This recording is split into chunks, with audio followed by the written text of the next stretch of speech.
भाई कैसी गुलाम बंदूक निकाल दी उसने तो टाइम ही नहीं खराब करा।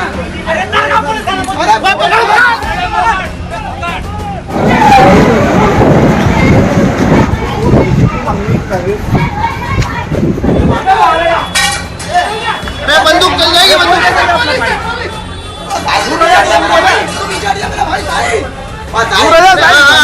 में वे कौन से चोर घूम रहे हैं यहाँ पे यार।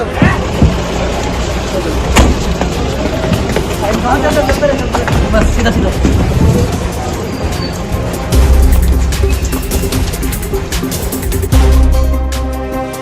നമസ്കാരം, സ്പോട്ട് ലൈവിലേക്ക് സ്വാഗതം. രാജസ്ഥാനിലെ അജ്മീറിൽ കേരള പോലീസിന് നേരെയുണ്ടായ വെടിവെപ്പിന്റെ ദൃശ്യങ്ങളാണ് ഇപ്പോൾ കണ്ടത്. ആലുവ കുട്ടമശ്ശേരിയിൽ മോഷണം നടത്തിയ പ്രതികളെ പിടികൂടാനെത്തിയപ്പോഴായിരുന്നു പോലീസിന് നേരെ വെടിവെപ്പ്. ആലുവ എസ് പിയുടെ സ്പെഷ്യൽ സ്ക്വാഡ് അജ്മീറിൽ നിന്നും ഇവരെ പിടികൂടുമ്പോഴായിരുന്നു സംഭവം.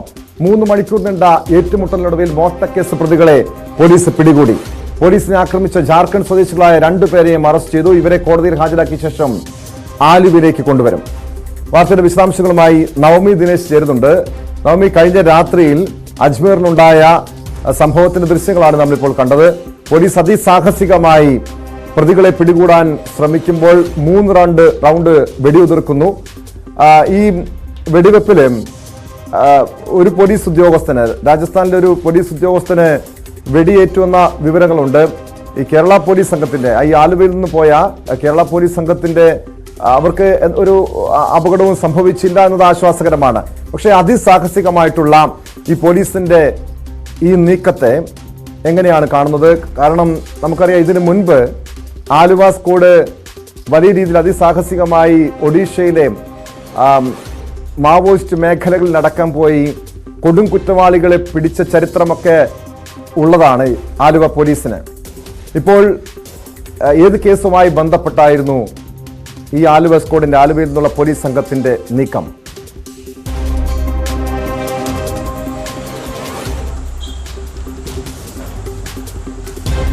ആദ്യം ഒരു കാര്യം പറയട്ടെ. നമ്മൾ കഴിഞ്ഞ കുറച്ച് നാൾക്ക് മുൻപ്, അതായത് മമ്മൂട്ടി നായകനായി എത്തിയ കണ്ണൂർ സ്ക്വാഡ് തിയേറ്ററുകളിൽ എത്തിയപ്പോൾ ആ സിനിമ കണ്ടിറങ്ങിയ പ്രേക്ഷകർക്ക് ചോദിച്ചത് ഒരു കാര്യമാണ്. കാരണം ഇതൊക്കെ നടക്കുമോ? പോലീസിന് നേരെ ആരെങ്കിലും വെടിയുതിർക്കുമോ? വേറൊരു സംസ്ഥാനത്ത് പോയിട്ട് കേരള പോലീസിന് ഇങ്ങനെയൊക്കെ ചെയ്യാൻ പറ്റുമോ? ഇതൊന്നും നമുക്ക് വിശ്വസിക്കാൻ കഴിയില്ല എന്നും പലരൊക്കെ ചിന്തിച്ചിട്ടുണ്ടാകും. പക്ഷേ അതെല്ലാം ഈ ആലുവ സ്ക്വാഡിനെ വെച്ച് നോക്കുമ്പോൾ ഇതെല്ലാം സംഭവിക്കാവുന്നതേ ഉള്ളൂ. കേരള പോലീസ് ഒരു കേസ് അന്വേഷണവുമായി ബന്ധപ്പെട്ട് വേറൊരു സംസ്ഥാനത്ത് പോകുമ്പോൾ ഉണ്ടാകുന്ന അവരുടെ പ്രതിസന്ധികളൊക്കെ വളരെ യാഥാർത്ഥ്യമാണ് എന്ന് അതൊരു സിനിമയാണെങ്കിൽ അത് തന്നെയാണ് ജീവിതത്തിലും സംഭവിക്കുന്നത്.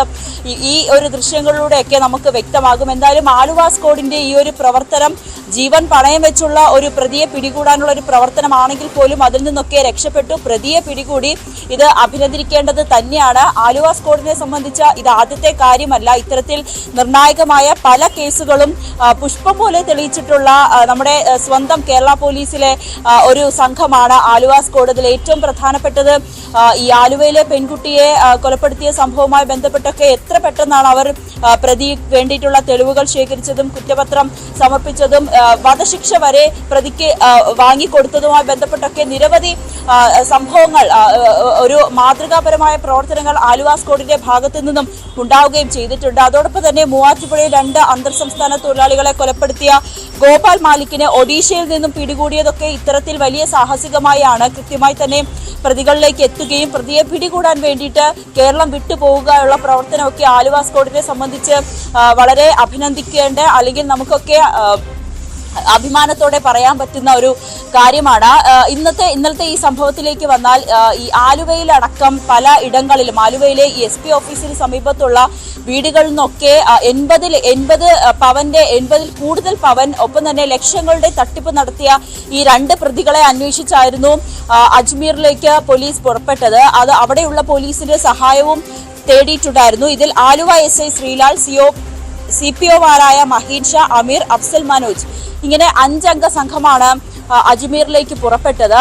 ആദ്യം തന്നെ ഇതിന്റെ CCTV ദൃശ്യങ്ങളും പ്രതികളുടെ രേഖാചിത്രങ്ങളും അടക്കം പോലീസ് തയ്യാറാക്കിയിട്ടുണ്ടായിരുന്നു. ഇത് പോലീസിന് അയച്ചു കൊടുക്കുകയും ചെയ്തു. ഇതിന്റെ അടിസ്ഥാനത്തിൽ വളരെ നീണ്ട കാലത്തെ ഒരു സെർച്ചിങ്ങും തെളിവ് ശേഖരണവും ഒക്കെ പിന്നാലെയാണ് പ്രതികൾ ഇവിടെ ഉണ്ടെന്നുള്ളൊരു സംശയത്തിലേക്ക്, നിഗമനത്തിലേക്ക് ഈ സംഘം എത്തുന്നത്. ഇവർ അവിടെ എത്തുകയും ഇന്നലെ രാത്രിയോട് കൂടി തന്നെ ഈ പ്രതികളുള്ള ഏരിയ പോലീസ് വളയുകയും ചെയ്തു. അതിനുശേഷം ഈ പ്രതികളിലേക്ക് എത്തി. അത് അജ്മീർ പോലീസിന്റെ സഹായം കൂടി ഇവർക്ക് ലഭിക്കുകയും ചെയ്തു. അങ്ങനെ ഈ 5 അംഗ സംഘം അവിടുത്തെ പോലീസിന്റെ സഹായത്തോടെ ഈ പ്രതികൾ ഉണ്ടായിരുന്ന സ്ഥലം സ്പോട്ട് ചെയ്യുകയും അവിടെ വളയുകയും ചെയ്തു. ആദ്യം തന്നെ പ്രതികളെ പിടികൂടി ചെറിയ രീതിയിലുള്ളൊരു സംഘർഷമുണ്ടായി. അതിനുശേഷം 3 തവണയാണ് ഈ പ്രതികൾ പോലീസിന് നേരെ വെടിയുതിർത്തത്. എന്തായാലും ഈ കേരള സംഘം, ഈ ആലുവ സ്ക്വാഡ് സംഘം അത്ഭുതകരമായാണ് രക്ഷപ്പെട്ടത്. ഉടൻ തന്നെ ഇവരുമായിട്ടുള്ളൊരു തർക്കവും ഒക്കെ ആ സമയത്ത് ഉണ്ടാവുകയും ഒരു വാക്കേറ്റമൊക്കെ ഉണ്ടാവുകയും ചെയ്തു. എന്തായാലും പ്രതികളെ കീഴടക്കാൻ കഴിഞ്ഞു. ആ ഒരു സംഘർഷത്തിൽ അജ്മീറിൽ ഒരു പോലീസ് ഉദ്യോഗസ്ഥന് ചെറിയ രീതിയിൽ പരിക്കേൽക്കുകയും ചെയ്തിട്ടുണ്ട്. എന്തായാലും ഈ പോലീസ് ഈ തോക്കടക്കം പിടികൂടിയിട്ടുണ്ട്.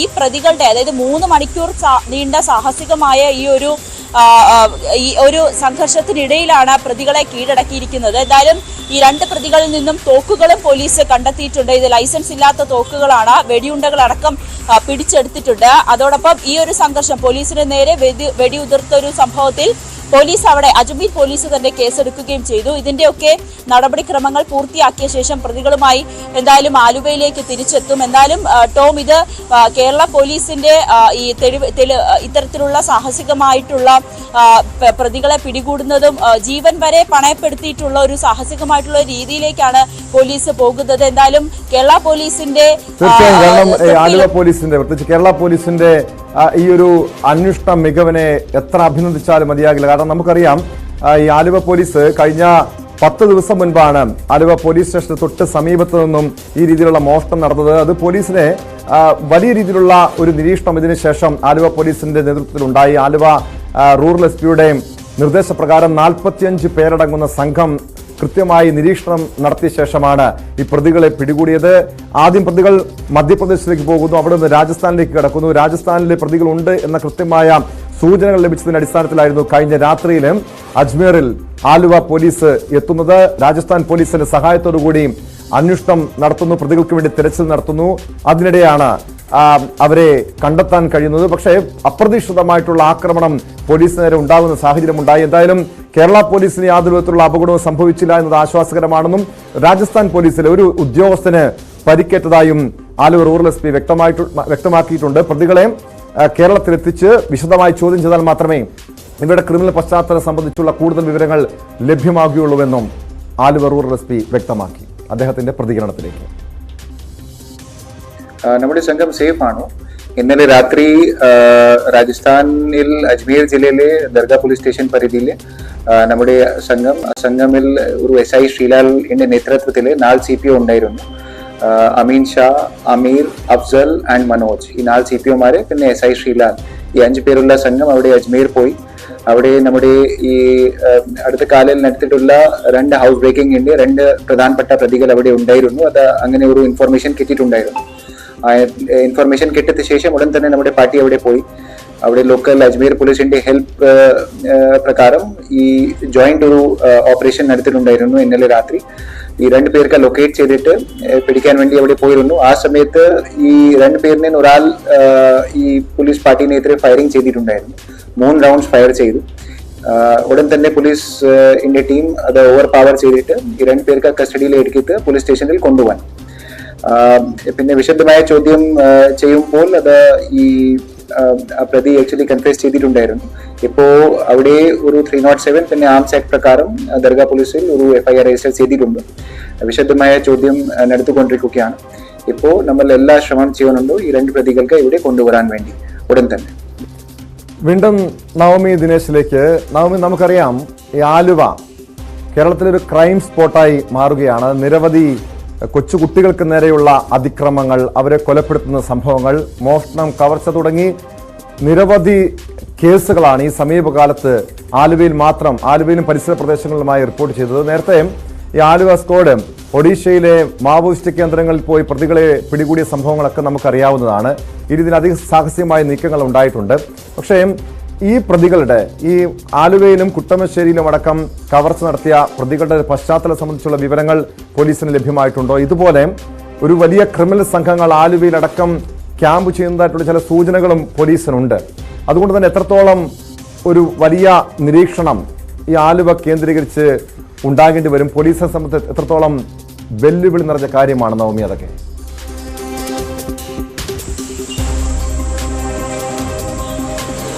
ഇതിൽ ഏറ്റവും പ്രധാനപ്പെട്ട ഒരു കാര്യം, ഈ 2 പ്രതികൾ മാത്രമാണോ ഈ കേസുകളിൽ ഉള്ളത്? കൂടുതൽ പേർ ഇതിൽ ഉൾപ്പെട്ടിട്ടുണ്ട് എന്നുള്ളത് വലിയൊരു ചോദ്യമാണ്. കാരണം ഈ 2 പേർക്ക് മാത്രമായി ഇത്രയധികം കവർച്ചകൾ നടത്താൻ കഴിയുമോ? ഇവർക്ക് പിന്നിൽ അല്ലെങ്കിൽ ഇവർക്ക് ഇതിനുള്ള സൗകര്യങ്ങൾ ഒരുക്കി കൊടുക്കാൻ ആരൊക്കെയുണ്ട്? അതോടൊപ്പം ഇവർ മോഷ്ടിക്കുന്ന സ്വർണ്ണാഭരണങ്ങളും പണവും എവിടേക്കാണ് കൊണ്ടുപോകുന്നത്? ആരിലേക്കാണ് കൈമാറുന്നത്? എവിടെയാണ് ഇത് വിൽക്കുന്നത് എന്നടക്കമുള്ള കാര്യങ്ങളൊക്കെ ഇനിയും കണ്ടെത്തേണ്ടതുണ്ട്. അതുകൊണ്ട് തന്നെ ഈ പോലീസിനെ സംബന്ധിച്ച് കൂടുതൽ തെളിവുകൾ ശേഖരിക്കണം. അതിനായി ഈ പ്രതികളെ കയ്യിൽ കിട്ടി ഇനി അവരെ ചോദ്യം ചെയ്യണം. വിശദമായി ചോദ്യം ചെയ്ത് മാത്രമേ ഇതിൽ കൂടുതൽ ആളുകൾ ഉൾപ്പെട്ടിട്ടുണ്ടോ എന്ന് അറിയാൻ സാധിക്കുകയുള്ളൂ. കാരണം ആലുവയിൽ തന്നെ പലയിടങ്ങളിലായി, കുട്ടമശ്ശേരിയിൽ മാത്രമല്ല, ഈ SP ഓഫീസിന്റെ തൊട്ടരികിൽ ഉള്ള ഒരു വീട്ടിൽ നിന്നും 40 പവനും 25 ലക്ഷം രൂപയുമാണ് ഇവർ കവർന്നത്. അപ്പൊ അതിന് അവർ ഇത്തരത്തിലുള്ള ഒരു വീട് കണ്ടെത്തുന്നു, അവിടെ മോഷണം നടത്തുന്നു, ആ വീട്ടിൽ ആരുമില്ല എന്നുള്ള സംഗതികളൊക്കെ ഇവർ എങ്ങനെയാണ് കണ്ടുപിടിക്കുന്നത്? ഇവർ സ്ഥിരം ആ വഴിയിൽ പോകുന്നവരാണോ? നിരീക്ഷണമുള്ളവരാണോ? അല്ലെങ്കിൽ ഇവർക്ക് മറ്റാരെങ്കിലും ഒക്കെ സഹായം ചെയ്യുന്നുണ്ടോ എന്നടക്കമുള്ള കാര്യങ്ങൾ പരിശോധിക്കേണ്ടതുണ്ട്. എന്തായാലും ആലുവ ഭാഗങ്ങളിൽ നിന്ന് മാത്രമായി 80-ലധികം പവൻ സ്വർണ്ണാഭരണങ്ങളും 25 ലക്ഷത്തിലധികം രൂപയുമാണ് ഇവർ കവർന്നിരിക്കുന്നത്. ഇതൊക്കെ എവിടേക്ക് പോയി? ഇത് ആർക്കാണ് വിറ്റത് എന്നതുള്ളതും പോലീസിന് ഇനി കണ്ടെത്തേണ്ടതുണ്ട്. അതും ചെറിയ രീതിയിൽ അവരെ സംബന്ധിച്ചൊരു റിസ്ക് ആയിട്ടുള്ള ഒരു കാര്യമാണ്. കാരണം ഇവർ ഇത് ആർക്കാണ് വിറ്റത്, ഇനി അതിലേക്ക് ഇപ്പം സംസ്ഥാനം വിട്ടു പോയിട്ടുണ്ടെങ്കിൽ അത് അന്വേഷിക്കുക, അത് കണ്ടെത്തുക എന്നുള്ളത് പോലീസിനെ സംബന്ധിച്ച് അല്പം ബുദ്ധിമുട്ടുള്ള ഒരു കാര്യമാണ്. എങ്കിൽ പോലും കണ്ണൂർ സ്ക്വാഡിൽ വിശ്വാസമുണ്ട് ഈ പരാതിക്കാർക്കെല്ലാം. അതുകൊണ്ട് ഇതെല്ലാം കൃത്യമായി തന്നെ തിരിച്ചു കിട്ടുമെന്നൊരു വിശ്വാസം പരാതിക്കാർക്കുമുണ്ട്. ഇത് മാത്രമല്ല കേട്ടോ, ഇത് പരാതി നൽകാത്ത ഇതിലധികം, അതായത് പലരും പോലീസിനെ സമീപിക്കാൻ മടിക്കുന്നു. അപ്പൊ പരാതി നൽകാതെ ഉള്ള കേസുകളുമുണ്ട്. അതും പോലീസ് പരിശോധിക്കുകയാണ്. കൂടുതൽ പേരിലേക്കും അല്ലെങ്കിൽ കൂടുതൽ ആളുകൾ പരാതിയുമായി മുന്നോട്ട് വരുന്നുണ്ട് എന്നുള്ളൊരു സാഹചര്യം കൂടി പോലീസ് പരിശോധിക്കുന്നുണ്ട്. എന്തായാലും ഈ കണ്ണൂർ സ്ക്വാഡിന്റെ ഈ ഒരു ലക്ഷ്യം, ഈ ഒരു ദൗത്യം ലക്ഷ്യം കണ്ടിരിക്കുന്നു. ഈ 2 പ്രതികളെ പിടിച്ചിട്ടുണ്ട്. അവരെ ഉടൻ തന്നെ ആലുവ പോലീസ് നടത്തിയ ഈ ഒരു അതിവേഗത്തിൽ തന്നെയാണ്, 10 ദിവസത്തിനുള്ളിൽ തന്നെയാണ് ഈ കൊടും കുറ്റവാളികളായിട്ടുള്ള ഈ മോഷ്ടാക്കളെ പിടികൂടാൻ പോലീസിന് കഴിഞ്ഞത്. നമുക്ക് CCTV ദൃശ്യങ്ങൾ എങ്ങനെയാണ് അവർ ഈ ആലുവയിലും കുട്ടമശ്ശേരിയിലും വീടുകളിൽ മോഷണം നടത്തിയതിനെ സംബന്ധിച്ചുള്ള കൃത്യമായ CCTV ദൃശ്യങ്ങൾ കൂടി പുറത്തു വന്നിട്ടുണ്ട്. അവർ ആ പൂട്ട് പൊളിക്കാനുള്ള ശ്രമം നടത്തുന്നു. CCTVകളുള്ള വീടുകൾ പോലും യാതൊരു ഭയവും കൂടാതെ ഈ കൊള്ള സംഘങ്ങൾ കയറുന്ന ദൃശ്യങ്ങൾ ഒരുപക്ഷെ വലിയ രീതിയിൽ ഭയപ്പെടുത്തുന്നുണ്ട്. ഇതുപോലുള്ള കവർച്ചാ സംഘങ്ങൾ ഇതര സംസ്ഥാനങ്ങളിൽ നിന്നും, രാജസ്ഥാൻ, ഒഡീഷ, ബീഹാർ അടക്കമുള്ള സംസ്ഥാനങ്ങളിൽ നിന്ന് കേരളത്തിലേക്ക് എത്തിയതായിട്ടുള്ള സൂചനയുണ്ട്. ഈ സംഘം തന്നെ, അതായത് ഈ അജ്മീറിൽ നിന്നും പിടിയിലായ സംഘം തന്നെ തൃശ്ശൂരിലും മോഷണം നടത്തിയതായ വിവരങ്ങളും പോലീസിന് ലഭിച്ചിട്ടുണ്ട്. നവമി ദിനേശിലേക്ക് ഒരിക്കൽ കൂടി. നവമി, ഈ ദൃശ്യങ്ങളിൽ വളരെ വ്യക്തമാണ്, അതിവിദഗ്ധമായി കൃത്യമായ ഒരു പ്രൊഫഷണൽ മോഷണ സംഘങ്ങൾ എന്ന് തന്നെ പറയേണ്ടി വരും. ഇതേ രീതിയിൽ ഈ സംഘത്തിനൊപ്പം കൂടുതൽ പേർ കവർച്ചയിൽ ഉണ്ടായിരുന്നു എന്ന വിവരങ്ങളുണ്ട്. തൃശ്ശൂരിലെ ഏതാനും വീടുകളിൽ മോഷണം നടത്തിയിട്ടുള്ള വിവരങ്ങളുണ്ട്. ഒരുപക്ഷെ ഇന്ന് രാജസ്ഥാനിലെ കോടതിയിൽ ഹാജരാക്കിയ ശേഷം നാളെയോടുകൂടി ഈ പ്രതികളെ കേരളത്തിലേക്ക് എത്തിക്കാൻ കഴിയും. ഇവരുടെ സംഘത്തില് എത്ര പേരുണ്ട് എന്നത് സംബന്ധിച്ചുള്ള എന്തെങ്കിലും സൂചനകൾ പോലീസിന്റെ അന്വേഷണത്തിൽ വ്യക്തമായിട്ടുണ്ടോ?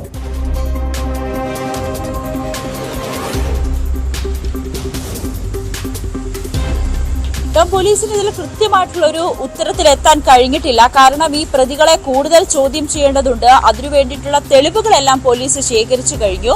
CCTV ദൃശ്യങ്ങൾ ഈ വീട്ടിലെ അല്ലെങ്കിൽ ഇവരുടെ സമീപ പ്രദേശത്തുള്ള ഈ SP ഓഫീസിന് സമീപ പ്രദേശത്തുള്ള വീട്ടിലാണ് ഏറ്റവും കൂടുതൽ സ്വർണം നഷ്ടപ്പെട്ടിട്ടുള്ളത്, പണവുമൊക്കെ നഷ്ടപ്പെട്ടിട്ടുള്ളത്. അതുകൊണ്ട് തന്നെ ഇവിടുത്തെ CCTV ദൃശ്യങ്ങൾ, ഒപ്പം ഈ പ്രതികൾ എവിടെയാണ് താമസിച്ചത്, അവരുടെ സുഹൃത്തുക്കൾ ആരൊക്കെയാണ്, ഈ മോഷ്ടിച്ച മുതൽ അവർ എവിടേക്കാണ് കൊണ്ടുപോകുന്നത് അടക്കമുള്ള കാര്യങ്ങൾ പോലീസിനെ പരിശോധിക്കേണ്ടതുണ്ട്. അതിനുവേണ്ടി ഈ പ്രതികളെ കൂടുതൽ ചോദ്യം ചെയ്യേണ്ടതുണ്ട്. ഈ പ്രതികളെ ചോദ്യം ചെയ്താൽ മാത്രമേ ഇതിൽ കൂടുതൽ ആളുകൾ ഉൾപ്പെട്ടിട്ടുണ്ടോ എന്നത് അറിയാൻ കഴിയുകയുള്ളൂ. തൃശ്ശൂരിലുമൊക്കെ ഇവർ മോഷണം നടത്തിയിട്ടുണ്ട്. അതിന് പോലീസിന് കൃത്യമായിട്ടുള്ള തെളിവുകളും പോലീസിന്റെ കയ്യിലുണ്ട്. പരാതിയും പോലീസിന് ലഭിച്ചിട്ടുണ്ട്. അത് തന്നെയാണ് ഈ തൃശ്ശൂരടക്കം ഈ ആലുവയിലും തൃശ്ശൂരും ഒക്കെ ഇവർ ഇത്തരത്തിൽ മോഷണം നടത്തുന്നുണ്ടെങ്കിൽ അതിൽ ഇവർക്ക് ആരുടെയെങ്കിലും ഒക്കെ സഹായം ലഭിച്ചിട്ടുണ്ട് എന്ന് ഉറപ്പാണ്. അതാരാണ്, അവർ ഇനിയും ഇവിടെ തന്നെ കേരളത്തിൽ തന്നെ നിലനിൽക്കുന്നുണ്ടോ, അവർ ഇനിയും മോഷണം നടത്താനുള്ളൊരു സാഹചര്യം ഉണ്ടോ എന്ന അടക്കമുള്ള കാര്യങ്ങളും പോലീസ് പരിശോധിക്കുന്നുണ്ട്. എന്തായാലും ഈ ആലുവ സ്ക്വാഡ് പ്രതികളുമായി കേരളത്തിൽ എത്തുമ്പോൾ തന്നെ കൂടുതൽ ചോദ്യം ചെയ്യലുകൾ, തെളിവെടുപ്പ് അടക്കമുള്ള കാര്യങ്ങളിലേക്ക് കടക്കുകയും ചെയ്യും. ഇതിൽ ഏറ്റവും പ്രധാനപ്പെട്ട കാര്യം ഇവർ മോഷ്ടിച്ച മുതലുകൾ എങ്ങോട്ടേക്കാണ് കൊണ്ടുപോയത്, ആർക്കാണ് നൽകിയത്, ഇതും വീണ്ടെടുക്കേണ്ടത് ആവശ്യമായിട്ടുള്ള ഒരു കാര്യമാണ്. അതോ ഇത് ഇവർ ചിലവാക്കി കഴിഞ്ഞു എന്ന അടക്കമുള്ള കാര്യങ്ങളും പോലീസിന് കണ്ടെത്തേണ്ടതുണ്ട്. ഇവരുടെ ഒരു മോഷണ രീതിയും പോലീസ് പരിശോധിക്കുന്നുണ്ട്. കാരണം തൃശ്ശൂരും ആലുവയിലും ഒക്കെ ഇത്രയും ദൂരം സഞ്ചരിച്ച് ഇവർ മോഷണം നടത്തുന്നു. അതെങ്ങനെയാണ് ഇവർക്ക് ആ വീടുകളിലെ കാര്യങ്ങളും അല്ലെങ്കിൽ വീട്ടിലെ ആളുകളുടെ കാര്യങ്ങൾ, അവിടെ ആരെങ്കിലും ഉണ്ടായിരിക്കുമോ, അല്ലെങ്കിൽ ആ വീട് ഒഴിഞ്ഞു കിടക്കുകയാണോ, പൂട്ടിയിടുകയാണോ എന്നടക്കമുള്ള കാര്യങ്ങളൊക്കെ ഇവർക്ക് എങ്ങനെയാണ് മനസ്സിലാകുക? അതിന് ഇവർക്ക് കൃത്യമായിട്ടുള്ളൊരു നിർദ്ദേശം ആരുടെയെങ്കിലും കയ്യിൽ നിന്നും ലഭിക്കുന്നുണ്ടോ എന്നതും പോലീസ് പരിശോധിക്കുന്നുണ്ട്. എന്തായാലും അതിസാഹസികമായി പോലീസ് ഈ 2 പ്രതികളെയും പിടികൂടിയിരിക്കുകയാണ്. ഈ ആലുവ പോലീസിനെ സംബന്ധിച്ച് അവർക്ക് ഈ ആലുവ കേന്ദ്രീകരിച്ചുള്ള മോഷണങ്ങളും അല്ലെങ്കിൽ ഇത്തരത്തിലുള്ള പ്രവർത്തനങ്ങളൊക്കെ കൂടി വരികയാണ്. ആലുവ പോലീസിനെ സംബന്ധിച്ച് അതും ഒരു ആശങ്ക സൃഷ്ടിക്കുന്ന കാര്യം കൂടിയാണ്. എന്തായാലും പട്രോളിംഗ് അടക്കം ശക്തമാക്കാനാണ് പോലീസിന്റെയും നീക്കം. കാരണം അടിക്കടിയുള്ള ഇത്തരത്തിലുള്ള മോഷണങ്ങളും അല്ലെങ്കിൽ മറ്റ് ഇതര സംസ്ഥാന തൊഴിലാളികൾ അടക്കമുള്ളവരുടെ ഇടയിലുള്ള ലഹരി ഇടപാടുകളും അതൊക്കെ പോലീസിന്റെ കൃത്യമായിട്ടുള്ള നിരീക്ഷണവും നടത്തി വരികയാണ്. എന്തായാലും ഈ കേസുമായി ബന്ധപ്പെട്ട ടോം നമുക്ക് തീർച്ചയായും പറയാൻ കഴിയും, നമുക്ക് അഭിമാനത്തോടെ പറയാൻ നിരീക്ഷണം വേണ്ട ഒരു സ്ഥലമായി ആലുവ മാറുകയാണ്. ഇതര സംസ്ഥാനക്കാർ, ക്രിമിനൽ സ്വഭാവമുള്ള അല്ലെങ്കിൽ കൊടും കുറ്റവാളികളായ ഇതര സംസ്ഥാനക്കാർ ആലുവയിലും സമീപ പ്രദേശങ്ങളിലും തമ്പടിച്ചിട്ടുണ്ട്. അവർ ഇവിടെ ഒരു ഒളിസങ്കേതമായി കേരളത്തെ മാറ്റിയിട്ടുണ്ട് തുടങ്ങിയ വിവരങ്ങളും ലഭ്യമായിട്ടുണ്ട്. ഒരുപക്ഷെ ഒരു പ്രൊഫഷണൽ മോഷണ സംഘം തന്നെയാണോ ഇവര് എന്നത് സംബന്ധിച്ചുള്ള കൂടുതൽ വിവരങ്ങൾ ലഭ്യമാകണം. ഈ പ്രതികളെ കുറിച്ചുള്ള കൂടുതൽ അന്വേഷണം പോലീസ് നടത്തുകയാണ്. ഈ സംഘത്തിൽ, ഈ മോഷണ സംഘത്തിൽ കൂടുതൽ പേരുണ്ടോ? ഒരുപക്ഷെ വരും ദിവസങ്ങളിൽ ഇതുമായി ബന്ധപ്പെട്ട കൂടുതൽ വിവരങ്ങൾ ലഭ്യമാകുമെന്നാണ് പോലീസിന്റെ പ്രതീക്ഷ. തിരുവനന്തപുരം നേമത്ത് പ്രസവത്തിനിടെ യുവതിയും കുഞ്ഞും മരിച്ച ഒരു സംഭവം ഏറെ പുരോഗമനവാദികളെന്ന് ചിന്തിക്കുന്ന ഈ കാലത്ത് പ്രാകൃത രീതികൾ തുടരുന്ന ചിലരുണ്ട് ഇപ്പോഴും നമ്മുടെ നാട്ടിൽ. തിരുവനന്തപുരം നേമം കാരക്കാമണ്ഡപത്ത് പ്രസവത്തിനിടെ യുവതിയും കുഞ്ഞും മരിച്ച സംഭവം ഏറെ ഞെട്ടലുളവാക്കിയതാണ്. കേസിൽ ഭർത്താവിനെ പോലീസ് കസ്റ്റഡിയിലെടുത്തു. കാരക്കാമണ്ഡപത്ത് താമസിക്കുന്ന നയാസാണ് കസ്റ്റഡിയിലുള്ളത്. ആശുപത്രിയിൽ പോകാതെ വീട്ടിൽ തന്നെ പ്രസവിക്കാൻ നയാസ് നിർബന്ധിച്ചിരുന്നതായി പോലീസ് പറഞ്ഞു. സംഭവത്തിൽ ദുരൂഹതയുണ്ടെന്നും അന്വേഷണം ആവശ്യപ്പെട്ടും നാട്ടുകാർ അടക്കം രംഗത്തെത്തിയിട്ടുണ്ട്. സമീറ ട്രീറ്റ്മെന്റ് എടുക്കാൻ പലപ്പോഴും വില്ലിങ്ങാണ്, പക്ഷെ വീട്ടിലെ സപ്പോർട്ട് ഇല്ലാത്തതുകൊണ്ടാണ് ആദ്യം അവർ ചികിത്സ എടുക്കാൻ തയ്യാറാവുകയും പിന്നെ അവർ തയ്യാറല്ലാതെ. 1 മാസത്തേക്ക് മുമ്പ് ഇതേപോലെ അവർക്ക് സുഖമില്ലാതായപ്പോൾ 2-3 പേര് കയറി എന്തൊരു ചെയ്യണമെന്ന് പറഞ്ഞുകൊണ്ട് മോളിൽ കയറിപ്പോയിട്ട് അവൻ്റെ ആദ്യ ഭാര്യയെ വിളിച്ചപ്പോൾ ആദ്യ ഭാര്യയെ മോളുമായിട്ട് വന്നപ്പോൾ ഇവർ 3 സ്ത്രീകൾ നിൽക്കുന്നു. അപ്പോൾ എന്തൊരു കഴിച്ചു നിട്ടുണ്ടെന്ന് അവിടുന്ന് ആഹാരം കൊണ്ട് തന്ന് കഴിച്ചെന്ന്. അപ്പോൾ ഇത് അവർക്ക് ക്ഷീണമായിട്ടുണ്ട്. അപ്പോൾ അയൽവാസികളും വന്ന് നിന്ന് ആഹാരം കൊടുത്തെന്ന് പറയുമ്പോൾ അവർക്കൊരു ഇതായി. അതിനുശേഷം പിറ്റേന്ന് എന്തരം അവൾ വന്നിട്ട് വെളിയിലും ഇറങ്ങില്ല, ആരട്ടെ എന്തൊന്നുമില്ല, യാതൊന്നുമില്ല. ഈ ആശാ വർക്കർ എന്നുള്ള അവരുടെ നിയമ നടപടിയിലേക്ക് കാര്യം അവരുടെ ഓഫീസർമാരെ അറിയിക്കുകയും പിന്നെ അവർ ഈ പറഞ്ഞ അവരുടെ കൗൺസിലർ അറിയിക്കുകയും എല്ലാം ചെയ്തതിന്റെ ഭാഗത്താണ് ഇവരെന്ത് ചെയ്ത് ഹെൽത്ത് പോലീസിൽ പരാതി കൊടുത്തതായിട്ടാണ് ഇവിടെ ഇന്നലെ ഞങ്ങൾ വന്നപ്പോൾ അറിയാൻ കഴിയുന്നത്, ഇന്നലെ രാത്രി മുതൽ. പക്ഷേ പോലീസ് ഇവിടെ വന്നപ്പോൾ ഇവർ മേളിൽ കയറാതെ ഇവർ ഫോൺ ചെയ്തു.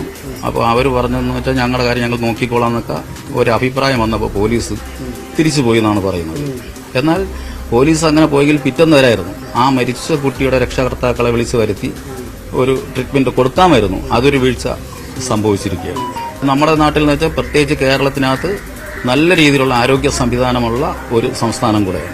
ആ സംസ്ഥാനത്താണ് ഇത് നടന്നുകൊണ്ടിരിക്കുന്നത്. അപ്പോൾ ഇങ്ങനെ ചെയ്യുന്നവരുടെ പേരിൽ കർശനമായ നടപടി സ്വീകരിക്കാൻ തയ്യാറാവും.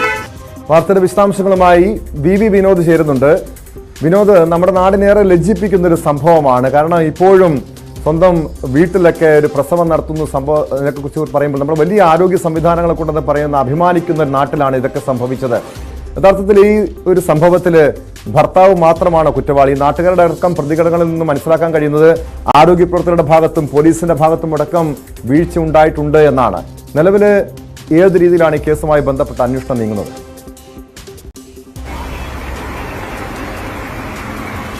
ടോം, ഇന്നലെ രാത്രിയാണ് ഇങ്ങനെ ഒരു ദാരുണ സംഭവം ഉണ്ടായത്. അമ്മയും കുഞ്ഞും വീട്ടിൽ മരിക്കുന്ന സാഹചര്യം. ഭർത്താവ് ശാഠ്യം പിടിച്ചതുകൊണ്ടാണ് ഇത്തരമൊരു സംഭവം ഉണ്ടായതെന്നാണ് നാട്ടുകാർ പറയുന്നത്. വീട്ടിൽ തന്നെ പ്രസവം വേണമെന്ന നിർബന്ധമായിരുന്നു നയാസിന്. ഈ ഷമീറയ്ക്ക് 4 കുഞ്ഞുങ്ങളാണ്. ഇരുവരുടെയും 2ാം വിവാഹമാണ്. ഷമീറയുടെ ആദ്യ വിവാഹത്തിൽ ഒരു കുഞ്ഞുണ്ട്. ഇപ്പോൾ ഇന്നലത്തെ ഈ സംഭവം അത് 3ാമത്തെ കുഞ്ഞാണ്. മറ്റ് 2 കുഞ്ഞുങ്ങൾ കൂടിയുണ്ട്. നയാസിനാകട്ടെ ആദ്യ വിവാഹത്തിൽ 2 മക്കളാണുള്ളത്. അതിൽ ഒരു മകൾ ഈ അക്യുപഞ്ചർ ചികിത്സാ രീതിയൊക്കെയും പരിശീലിക്കുന്ന ആളാണ്. മാത്രവുമല്ല, ഷമീറയെ അക്യുപഞ്ചർ ചികിത്സ നടത്തുന്ന വെഞ്ഞാറമൂട് സ്വദേശിയായ ഒരാൾ, അദ്ദേഹം ഭീമാപള്ളിയിൽ ക്ലിനിക്കിട്ടിരിക്കുകയാണ്. അദ്ദേഹത്തിന്റെ ചികിത്സാ രീതിയോടാണ്, അദ്ദേഹത്തിന്റെ ചികിത്സാ സമ്പ്രദായമാണ് ഈ ഷമീറയ്ക്ക് നൽകിയിരുന്നത്. ഇത് ഭർത്താവിന്റെ തന്നെ നിർബന്ധമായിരുന്നു. ആശുപത്രിയിൽ കൊണ്ടുപോകില്ല, ഡോക്ടർമാരെ കാണിക്കില്ല എന്നൊരു നിലപാട് അദ്ദേഹം കൈക്കൊള്ളുകയായിരുന്നു. ഇപ്പോൾ ഭർത്താവ് പോലീസിന്റെ കസ്റ്റഡിയിലുണ്ട്. വൈകിട്ടോടുകൂടി അറസ്റ്റ് രേഖപ്പെടുത്തുമെന്നാണ് മനസ്സിലാക്കുന്നത്. മറ്റു ചിലരെ കൂടി പ്രതി ചേർക്കാനുള്ള സാധ്യതയുണ്ട്. കാരണം നയാസിന്റെ ആദ്യ ഭാര്യയും മകളും ഇന്നലെ ഈ വീട്ടിലുണ്ടായിരുന്നു. ഈ സംഭവം നടക്കുന്ന വീട്ടിലുണ്ടായിരുന്നു. ഇവർ ആശുപത്രിയിൽ കൊണ്ടുപോവുകയോ യഥാസമയം ആശുപത്രിയിൽ കൊണ്ടുപോവുകയോ നാട്ടുകാരെ അറിയിക്കുകയോ പരിസരവാസികളെ ഈ വിവരം ധരിപ്പിക്കുകയോ ഒന്നും ചെയ്തിരുന്നില്ല. വീട്ടിൽ തന്നെ പ്രസവം എന്ന നിലയ്ക്കാണ് പോയത്. ആദ്യത്തെ പ്രസവങ്ങൾ സിസേറിയനായിരുന്നു. ശസ്ത്രക്രിയയിലൂടെയാണ് കുഞ്ഞുങ്ങളെ പുറത്തെടുത്തത്. അതുകൊണ്ട് തന്നെ ആശാ വർക്കർമാർ വീട്ടിലെത്തി നേരത്തെ സർവേയുടെ ഭാഗമായി വരുമ്പോൾ അവർ ഈ കാര്യം ധരിപ്പിച്ചിരുന്നു. യുവതിയോട് ഇക്കാര്യം പറഞ്ഞിരുന്നു. ഇത് ഇങ്ങനെ ആശുപത്രിയിൽ പോകാതിരുന്നാൽ, ഡോക്ടറെ കാണാതിരുന്നാൽ ഗുരുതരമായ അവസ്ഥയിലേക്ക് കാര്യങ്ങൾ എത്തുമെന്ന കാര്യം ആശാപ്രവർത്തകർ നേരത്തെ തന്നെ അറിയിച്ചിരുന്നതാണ്. അവർ ആശുപത്രിയിൽ പോകാൻ കൂട്ടാക്കാത്തത് കൊണ്ട് തന്നെ ആശാ വർക്കർമാർ മറ്റ് ആരോഗ്യ പ്രവർത്തകരെ അറിയിച്ച് പോലീസിനെ ഈ വിവരം ധരിപ്പിച്ചു. പോലീസിന്റെ ഭാഗത്ത് വലിയ വീഴ്ച ഉണ്ടായെന്ന ആരോപണം കൂടി ഉയർന്നു വരുന്നുണ്ട്. പോലീസ് ഈ വീട്ടിലെത്തിയെങ്കിലും വീട്ടിൽ പ്രവേശിക്കാതെ ഈ ഭർത്താവിനെ ഫോണിൽ വിളിക്കുകയും ഈ കാര്യം ചോദിക്കുകയും ചെയ്തു. പക്ഷേ അദ്ദേഹം അവരുടെ കാര്യം അവർ നോക്കാം എന്നൊരു മറുപടി പറഞ്ഞതോടെ പോലീസ് മടങ്ങിപ്പോയി. പക്ഷേ ആരോഗ്യ പ്രവർത്തകർ ഇക്കാര്യം ജില്ലാ മെഡിക്കൽ ഓഫീസറെ അറിയിച്ചു. DMOയുടെ ഓഫീസിൽ നിന്ന് വീണ്ടും പോലീസിനെ ഇക്കാര്യം വിളിച്ച് അറിയിച്ചു. ഇത് ഗുരുതര പ്രത്യാഘാതം ഉണ്ടാകും, ആരോഗ്യ ജീവന് തന്നെ അപകടമാണ് എന്ന കാര്യം പോലീസിനെ DMOയുടെ ഓഫീസിൽ നിന്നും അറിയിച്ചു. പക്ഷേ അപ്പോഴും പോലീസിന്റെ ഭാഗത്തു നിന്ന് കാര്യമായ നടപടി ഉണ്ടായില്ലെന്നാണ് ആരോപണം വരുന്നത്. ഏതായിരുന്നാലും ഈ യുവതിയെ ആശുപത്രിയിൽ കൊണ്ടുപോകുന്നതിനുള്ള ഒരു നടപടിയും ഉണ്ടായില്ല എന്നതാണ് ഇതിൽ പ്രധാനപ്പെട്ട കാര്യം. നാട്ടുകാർ പറയുന്നത് 8 മാസമായി ഇവർ വാടകയ്ക്ക് അവിടെ താമസിക്കുകയാണ്. പരിസരവാസികളുമായി യാതൊരുവിധ ബന്ധവും അങ്ങനെ പുലർത്തിയിരുന്നില്ല. അത് ഭർത്താവിന് ഇഷ്ടമല്ലായിരുന്നു എന്ന നിലയ്ക്കാണ്. മാത്രവുമല്ല, ഇടയ്ക്ക് ഇവർക്ക് ആരോഗ്യ പ്രശ്നം ഉണ്ടായപ്പോൾ ഈ പരിസരവാസികൾ ചെല്ലുകയും ഭക്ഷണം നൽകുകയും ഒക്കെയും ചെയ്തിരുന്നു. അതുതന്നെ ആദ്യ ഭാര്യയ്ക്കും നയാസിനുമൊക്കെയും നീരസമുണ്ടാക്കി എന്ന കാര്യം കൂടി നാട്ടുകാർ പറയുന്നുണ്ട്. ഇവർ അധികം ആരുമായും അങ്ങനെ ഇടപഴകിയിരുന്നില്ല എന്ന വിവരമാണ് ഇപ്പോൾ നമുക്ക് മനസ്സിലാക്കാൻ കഴിയുന്നത്. നേരത്തെ നെടുമങ്ങാടാണ് വാടകയ്ക്ക് താമസിച്ചിരുന്നത്. അവിടെയും ഈ 2ാമത്തെ കുഞ്ഞിനെ ഈ ബന്ധത്തിൽ തന്നെ 2ാമത്തെ കുഞ്ഞ് ജനിച്ച സമയത്തും ഇത്തരത്തിൽ ആശുപത്രിയിൽ കൊണ്ടുപോകാതിരിക്കാനുള്ള ഒരു നടപടി നയാസിന്റെ ഭാഗത്തുനിന്നുണ്ടായെന്ന് പറയുന്നു. പക്ഷേ അവിടെയുള്ള നാട്ടുകാർ ഇടപെട്ട് ആശുപത്രിയിൽ കൊണ്ടുപോവുകയും ശസ്ത്രക്രിയ നടത്തുകയുമായിരുന്നു. ഇപ്പോൾ തന്നെ ഷമീറയുടെ കാര്യത്തിൽ ഷമീറ വലിയ താല്പര്യം കാണിച്ചിരുന്നു. ആശാപ്രവർത്തകർ എത്തുമ്പോഴും ഈ ചികിത്സ ലഭിക്കണം എന്നതിൽ താല്പര്യമുണ്ടായിരുന്നു, ആഗ്രഹമുണ്ടായിരുന്നു.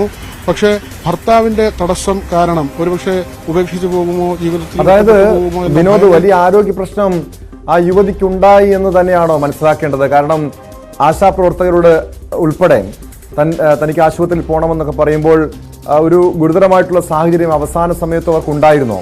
ഇത് ഒരു മകൾക്ക്, ഈ നയാസിന്റെ മകൾക്ക്, മൂത്ത മകൾക്ക് ഈ അക്യുപഞ്ചർ ചികിത്സ ഒരു പരീക്ഷണം നടത്തുന്നതിന് വേണ്ടി 2 ജീവൻ ബലി കഴിക്കുകയായിരുന്നു ഇവിടെ.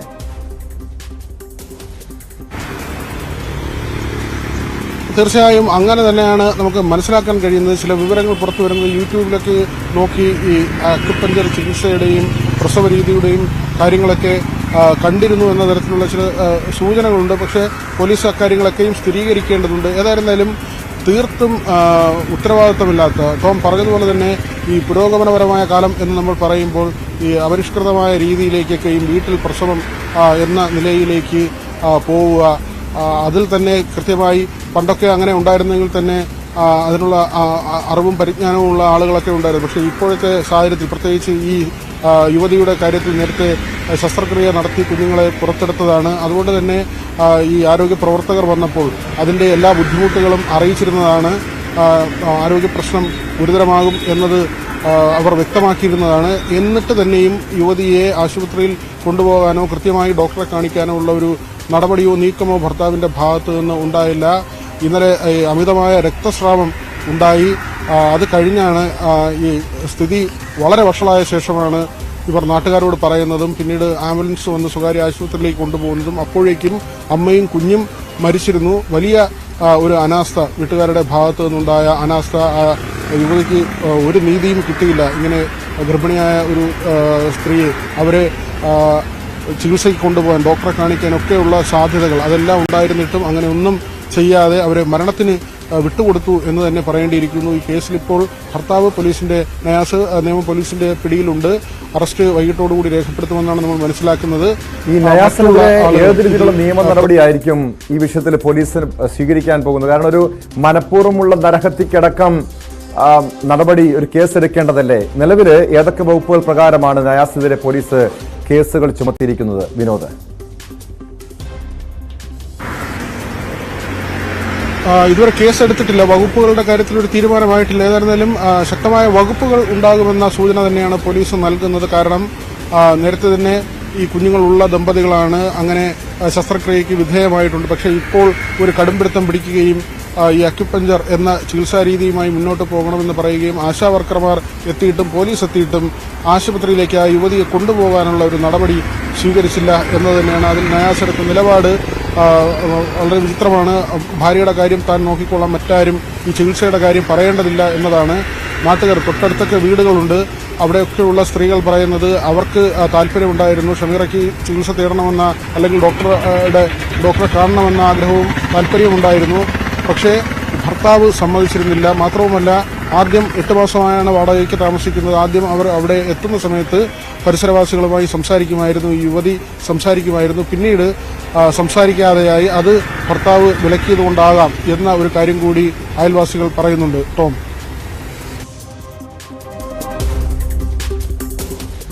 വി വിനോദാണ് വിവരങ്ങൾ നൽകിയത്. യുവതിയുടെ അതോടൊപ്പം കുഞ്ഞിന്റെയും മരണത്തിൽ ഭർത്താവ് മാത്രമാണോ കുറ്റക്കാരൻ, അതോ പോലീസിനും ആരോഗ്യവകുപ്പിനും ഇതുമായി ബന്ധപ്പെട്ട് വീഴ്ചകൾ ഉണ്ടായിട്ടുണ്ടോ തുടങ്ങിയ കാര്യങ്ങളും പോലീസ് പരിശോധിക്കണം. എന്തായാലും ഭർത്താവ് നയാസിനെ പോലീസ് കസ്റ്റഡിയിലെടുത്തിട്ടുണ്ട്. ഉടൻ തന്നെ അറസ്റ്റ് രേഖപ്പെടുത്താനുള്ള സാധ്യതയുമുണ്ട്. അതിജീവിതയ്ക്ക് കൈമാറാൻ ഹൈക്കോടതി നിർദ്ദേശം നൽകി. അതിജീവിതയുടെ ഹർജിയിലാണ് കോടതി ഉത്തരവ്. റിപ്പോർട്ടിന്റെ പകർപ്പ് ലഭിക്കാൻ നടിക്ക് നിയമപരമായ അവകാശമുണ്ടെന്ന് കോടതി വ്യക്തമാക്കിയിട്ടുണ്ട്. എന്നാൽ തനിക്കും പകർപ്പ് നൽകണമെന്ന ദിലീപിന്റെ ആവശ്യം കോടതി അംഗീകരിച്ചില്ല. വാർത്തയുടെ വിശദാംശങ്ങളുമായി നിയമകാര്യ ലേഖകൻ അഡ്വക്കേറ്റ് CN പ്രകാശ് ചേരുന്നുണ്ട്. CN പ്രകാശ്, ഇപ്പോൾ കോടതിയിൽ നിന്നും ദിലീപിന് വലിയ തിരിച്ചടിയാണ് ഉണ്ടായിരിക്കുന്നത്. ഈ മെമ്മറി കാർഡ് പരിശോധിച്ചിട്ടുണ്ടെന്ന പരാതിയിൽ നടത്തിയ അന്വേഷണ റിപ്പോർട്ടിന്റെ പകർപ്പ് അതിജീവിതയ്ക്ക് കൈമാറാൻ ഹൈക്കോടതി നിർദ്ദേശം നൽകിയിട്ടുള്ള ഉത്തരവിന്റെ വിശദാംശങ്ങൾ. തീർച്ചയായും മെമ്മറി കാർഡിലെ അന്വേഷണത്തിന്റെ റിപ്പോർട്ടിന്റെ പകർപ്പ് അതിജീവിതയ്ക്ക് ലഭ്യമാക്കണം എന്നാണ് ഹൈക്കോടതി പറഞ്ഞിട്ടുള്ളത്. അന്വേഷണ റിപ്പോർട്ട് രഹസ്യരേഖയല്ലെന്ന് നിരീക്ഷിച്ചുകൊണ്ടാണ് ഈ കോടതിയുടെ ഈ സുപ്രധാനമായിട്ടുള്ള ഇടപെടലും ഉത്തരവും ഉണ്ടായിട്ടുള്ളത്. കേസിലെ 8ാം പ്രതി ദിലീപിന്റെ എതിർപ്പ് തള്ളിക്കൊണ്ടാണ് ഹൈക്കോടതിയുടെ തീരുമാനം ഉണ്ടായിട്ടുള്ളതും. കോടതി കസ്റ്റഡിയിലിരിക്കെ 3 തവണയാണ് ഈ മെമ്മറി കാർഡ് പരിശോധിക്കപ്പെട്ടു എന്ന വാർത്തയാണ് നേരത്തെ പുറത്തു വന്നുകൊണ്ടിരുന്നത്. പല മാധ്യമങ്ങളും ഇതുമായി ബന്ധപ്പെട്ട റിപ്പോർട്ടുകൾ പുറത്തുവിടുന്ന സാഹചര്യം ഉണ്ടായി. അതുമായി ബന്ധപ്പെട്ടാണ് ഈ വിവാദം വളരെ സുപ്രധാനമായ ഘട്ടത്തിലേക്ക് മാറുന്നതും. അതിജീവിതം നൽകിയ അപ്പീൽ അംഗീകരിച്ചുകൊണ്ടാണ് ഹൈക്കോടതി സിംഗിൾ ബെഞ്ചിന്റെ ഉത്തരവ് ഉണ്ടായിട്ടുള്ളത്. മെമ്മറി കാർഡ് പരിശോധിച്ചതിലെ അന്വേഷണ റിപ്പോർട്ട് അതിജീവിതയ്ക്ക് ലഭ്യമാക്കണം എന്നതാണ് ഹൈക്കോടതിയുടെ നിർദ്ദേശം. അന്വേഷണ റിപ്പോർട്ട് രഹസ്യരേഖയായി കണക്കാക്കാനാകില്ലെന്നായിരുന്നു ജസ്റ്റിസ് K ബാബു അധ്യക്ഷനായ സിംഗിൾ ബെഞ്ചിന്റെ പരാമർശം. ഹൈക്കോടതിയുടെ ഉത്തരവ് അനുസരിച്ച് അന്വേഷണ റിപ്പോർട്ട് പ്രസിദ്ധീകരിക്കുന്നതിലും വിലക്കില്ല എന്നും കോടതി നിരീക്ഷിച്ചിട്ടുണ്ട്. അന്വേഷണ റിപ്പോർട്ട് പുറത്തുവിടരുതെന്നായിരുന്നു കേസിലെ 8ാം പ്രതിയായിട്ടുള്ള ദിലീപിന്റെ അഭിഭാഷകൻ പ്രധാനമായും വാദം ഉന്നയിച്ചതും.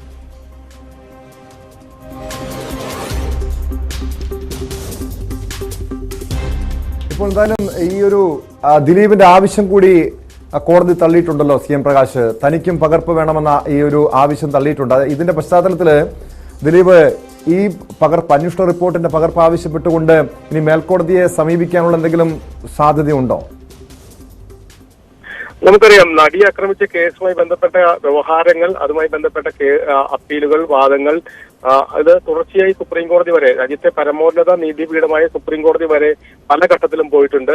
ഒന്ന്, അതിജീവിത പോയ സാഹചര്യം, ഒപ്പം തന്നെ ഈ 8ാം പ്രതി കൂടിയായിട്ടുള്ള നടൻ ദിലീപും പല ഘട്ടങ്ങളിലും പല ആവശ്യങ്ങളും ഉന്നയിച്ച് പരമോന്നത കോടതി വരെ സമീപിച്ചിട്ടുണ്ട്. അതുകൊണ്ട് ഇന്നത്തെ ഈ കോടതി സിംഗിൾ ബെഞ്ചിന്റെ ഈ ഉത്തരവിനെതിരായി സ്വാഭാവികമായും പോകാനുള്ള സാധ്യത, അപ്പീൽ പോകാനുള്ള സാധ്യത വളരെ കൂടുതലാണ്. അന്വേഷണ റിപ്പോർട്ട് പുറത്തുവിടുന്നതിനെ ദിലീപ് എതിർക്കുന്നത് എന്തിനാണ് എന്ന അതിജീവിയുടെ അഭിഭാഷകൻ ഈ വാദമധ്യേ ചോദ്യം ഉന്നയിച്ചു. അതിന് ദിലീപിന്റെ ഭാഗത്തുനിന്ന് ദിലീപിന്റെ അഭിഭാഷകൻ മറുപടി നൽകിയില്ല. തുടർന്നാണ് ഹൈക്കോടതി സിംഗിൾ ബെഞ്ച് ഇതുമായി ബന്ധപ്പെട്ട തീരുമാനമെടുത്തത്. നമുക്കറിയാം, കൊച്ചിയിൽ നടിയെ ആക്രമിക്കപ്പെട്ട കേസിലെ സുപ്രധാന തെളിവാണ് ഈ മെമ്മറി കാർഡ്. വിചാരണ കോടതിയുടെയും മജിസ്ട്രേറ്റ് കോടതിയുടെയും കസ്റ്റഡിയിലിരിക്കെ മെമ്മറി കാർഡ് 3 തവണ പരിശോധിക്കപ്പെട്ടു എന്ന വിവരമാണ് പുറത്തു വന്നത്. കോടതി ചേരാത്ത സമയത്തും രാത്രിയിലുമാണ് മെമ്മറി കാർഡ് പരിശോധിക്കപ്പെട്ടത്. ഇതുമായി ബന്ധപ്പെട്ട് നിരവധി സാങ്കേതികമായ പരിശോധനകളെല്ലാം തന്നെ നടത്തിയിരുന്നു. ഈ മെമ്മറി കാർഡ് എങ്ങനെ പരിശോധിക്കപ്പെട്ടു എന്നടക്കമുള്ള കാര്യങ്ങളിൽ മെമ്മറി കാർഡിലെ ദൃശ്യങ്ങൾ പെൻഡ്രൈവിൽ പകർത്തി നൽകിയിരിക്കുകയായിരുന്നു നിയമവിരുദ്ധമായ പരിശോധന നടന്നത്. നിയമവിരുദ്ധമായി മെമ്മറി കാർഡ് പരിശോധിക്കപ്പെട്ടു എന്ന വാർത്ത പുറത്തു വന്ന ഉടൻ തന്നെ അത് സ്ഥിരീകരിക്കുന്ന തരത്തിലേക്ക് റീജിയണൽ ഫോറൻസിക് ലാബിന്റെ പരിശോധനയിലും ആ റിപ്പോർട്ടിന്റെ പരാമർശവും അത് തന്നെയായിരുന്നു. അത് സ്ഥിരീകരിക്കുന്ന തരത്തിലായിരുന്നു പുറത്തു വന്നത്. മെമ്മറി കാർഡ് പരിശോധിച്ചതിൽ അന്വേഷണം ആവശ്യപ്പെട്ട് അതിജീവിത ഹൈക്കോടതിയെ സമീപിക്കുകയായിരുന്നു. മെമ്മറി കാർഡ് പരിശോധിക്കപ്പെട്ടു എന്നത് വ്യക്തമാണ്. അതിനാൽ തന്നെ ആര്, എപ്പോൾ, എന്തിന് പരിശോധിച്ചു എന്ന കാര്യത്തിലാണ് വ്യക്തത വേണ്ടത് എന്നതായിരുന്നു പ്രധാനപ്പെട്ട ആവശ്യം. അതിന് കോടതി തലത്തിലുള്ള അന്വേഷണം നടത്തണമെന്നായിരുന്നു ഹൈക്കോടതിയുടെ ഉത്തരവ്.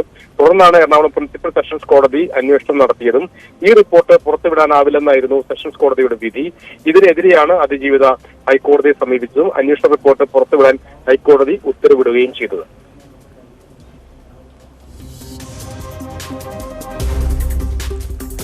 വ്യക്തമാണ്. CN പ്രകാശാണ് വിവരങ്ങൾ നൽകിയ. നടിയെ ആക്രമിച്ച കേസിൽ ദിലീപിന് ഹൈക്കോടതിയിൽ നിന്നും തിരിച്ചടി ഉണ്ടായിരിക്കുന്നു.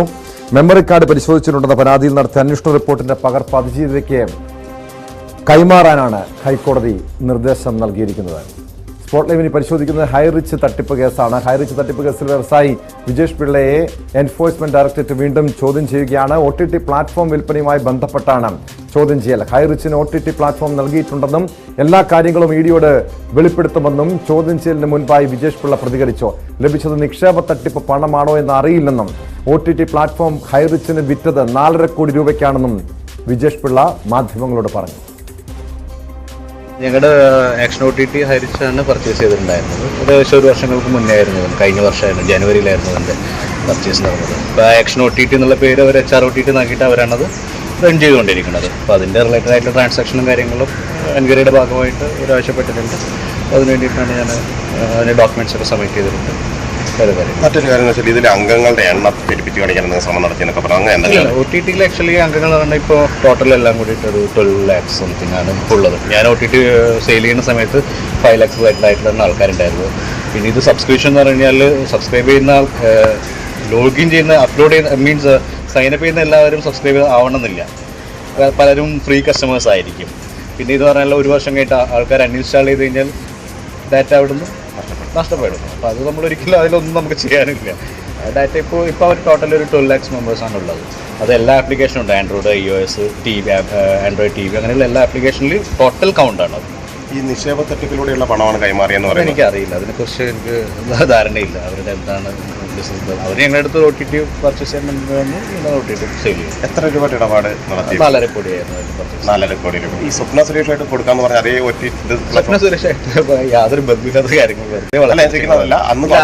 അത് ഇതുമായിട്ട് യാതൊരു ബന്ധമില്ല. സ്വപ്ന സുരേഷിന് OTT കൊടുക്കാനല്ല പോയത്, വേറെ കാര്യങ്ങൾ വെബ്സൈറ്റ്സുമായിട്ട് ബന്ധപ്പെട്ട ഡിസ്കഷൻ മാത്രമായിരുന്നു. അത് അന്നേ ഞാൻ പറഞ്ഞിട്ടുണ്ട്.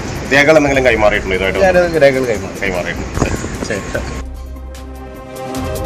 വാർത്തയുടെ വിശദാംശങ്ങളുമായി നവമി ദിനേശ് ചേരുന്നുണ്ട്. നവമി, ഹൈറിച്ച് തട്ടിപ്പ് കേസിൽ ഹൈറിച്ച് ഉടമകളായ KD പ്രതാപനെയും ഭാര്യ ശ്രീനയും ചോദ്യം ചെയ്തതിനൊപ്പമാണ് വിജേഷ് പിള്ളയെ കൂടി വിവാദ വ്യവസായിയായിട്ടുള്ള വിജേഷ് പിള്ളയെ കൂടി ഇപ്പോൾ എൻഫോഴ്സ്മെന്റ് ഡയറക്ടറേറ്റ് ചോദ്യം ചെയ്യുന്നത്. അതിന് നമുക്കറിയാം, ഹൈറിച്ചിന്റെ കേരളം കണ്ട ഏറ്റവും വലിയ സാമ്പത്തിക തട്ടിപ്പ് കേസുകളിൽ ഒന്നാണ് ഹൈറിച്ച് എന്ന വിവരങ്ങൾ കൂടി പുറത്തു വരുന്നുണ്ട്. അതിൽ ഈ ഓൺലൈൻ ഷോപ്പിൽ തട്ടിപ്പ്, അതോടൊപ്പം ക്രിപ്റ്റോ കറൻസി ഇടപാടുമായി ബന്ധപ്പെട്ട് കോടികളുടെ തട്ടിപ്പ് നടന്നുവെന്ന് പറയുന്നു. അതിന് പിന്നാലെയാണ് ഈ പ്രതികൾക്കെതിരെ, ഈ KD പ്രതാപനും ശ്രീനയ്ക്കും ഉൾപ്പെടെയുള്ള പ്രതികൾക്കെതിരെ OTT ഇടപാടുമായി ബന്ധപ്പെട്ട ഒരു തട്ടിപ്പ് കേസ് കൂടി പുറത്തു വന്നത്. ഇതിന്റെ അടിസ്ഥാനത്തിലാണ് വിജേഷ് പിള്ളയെ ഇപ്പോൾ എൻഫോഴ്സ്മെന്റ് ഡയറക്ടറേറ്റ് ചോദ്യം ചെയ്യുന്നത്. ഇതിൽ ഈ കേസിൽ ഈ വിജേഷ് പിള്ളയുടെ പങ്കെന്താണ്? അതായത് ഈ OTT പ്ലാറ്റ്ഫോം വിജേഷ് പിള്ളയിൽ നിന്ന് വാങ്ങിയപ്പോൾ ഈ നിക്ഷേപ തട്ടിപ്പ് പണം വിജേഷ് പിള്ളയ്ക്ക് നൽകിയതുമായി ബന്ധപ്പെട്ട കാര്യങ്ങൾ ചോദിച്ചറിയുക മാത്രമാണോ EDയുടെ നീക്കം ലക്ഷ്യം?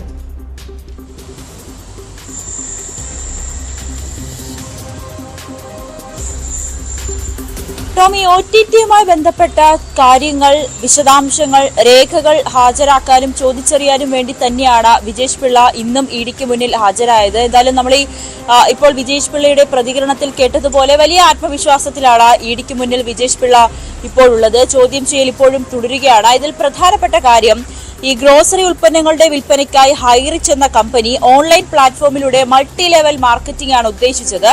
ഇതിനുവേണ്ടി പലരിൽ നിന്നും ലക്ഷങ്ങളും കോടികളും ഒക്കെ കൈപ്പറ്റി. അതൊരു തട്ടിപ്പാണെന്ന് പിന്നീട് തിരിച്ചറിഞ്ഞു. പിന്നീട് ഇവർ നടത്തിയ മറ്റൊരു തട്ടിപ്പ് ക്രിപ്റ്റോ കറൻസിയിലാണ്. ഇതിലേക്കുള്ള നിക്ഷേപത്തിന് വേണ്ടിയിട്ടും പണം തട്ടി. ഇതിനൊടുവിലാണ് OTT, ഈ OTT പ്ലാറ്റ്ഫോം, അതായത് ഈ ഹൈറിച്ച് കമ്പനി ഒരു OTT വാങ്ങി. അത് ഈ നമ്മുടെ വിജേഷ് പിള്ളയുടെ കയ്യിൽ നിന്നുള്ള ഒരു OTT ആണ് ഹൈറിച്ച് കമ്പനി ഉടമസ്ഥർ വാങ്ങിയത്. അതിനുശേഷം അവർ HR എന്നുള്ളൊരു പേരിൽ ആ OTTയെ മാറ്റുകയും ചെയ്തു.